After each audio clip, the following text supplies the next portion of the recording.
بسم اللہ الرحمن الرحیم۔ السلام علیکم میرے دوستوں۔ ماہ رمضان برکتوں والا مہینہ ہے اور اس ماہ کی عظمت کا اندازہ اس بات سے لگایا جا سکتا ہے کہ قرآن مقدس کا نزول اسی پاک مہینہ میں ہوا۔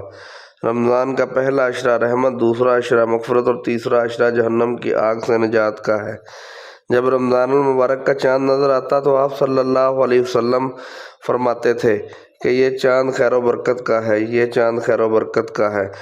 میں اس ذات پر ایمان رکھتا ہوں جس نے تجھے پیدا فرمایا۔ حضرت جبرائیل علیہ السلام نے دعا کی، ہلاک ہو جائے وہ شخص جس کو رمضان کا مہینہ ملے اور وہ اپنی بخشش نہ کروا سکے۔ جس پر حضرت محمد صلی اللہ علیہ وسلم نے ارشاد فرمایا آمین۔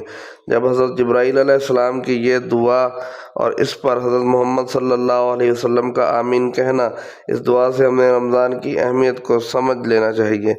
روزہ وہ عظیم الفرض ہے جس کو رب العزت نے اپنی طرف منسوب فرمایا ہے، اور قیامت کے دن رب تعالیٰ اس کا بدلہ اور اجر بغیر کسی واسطے کے بذات خود روزہ دار کو عنایت فرمائیں گے۔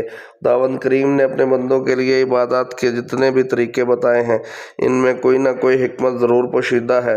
نماز خدا کا وصال کا ذریعہ ہے، اس میں بندہ اور اپنے معبود حقیقی سے گفتگو کرتا ہے۔